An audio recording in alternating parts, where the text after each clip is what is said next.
All right, changing gears now. We have some new heart-pounding video here at 5 o'clock. A night of axe throwing gone wrong. Look here. The axe is going to bounce right back at this woman. She throws up her hands and just barely avoids getting hit. Yeah, close call.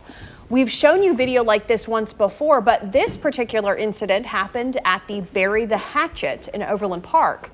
Our CAROLYN Sweeney looks into what may have stopped this, coming up in our news here at 6 o'clock.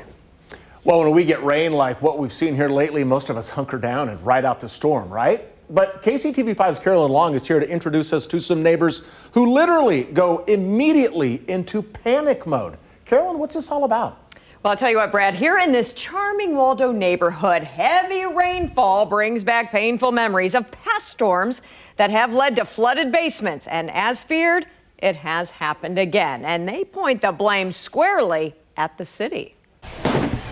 The owners of 7 homes in this neighborhood near 83rd and Jarboe have held their breath, quite literally, since 2008, anytime they go down to their basements. When there's so much rain, the sewer line backs up and it shoots up through our floor drains, and raw sewage comes into our basements. 2 feet of water, sewage water, is a disgusting thing to see. It's something that you would see within a horror movie, probably. There's too much pressure from the city side and it just shoots up. At times it's been almost like you opened a fire hydrant.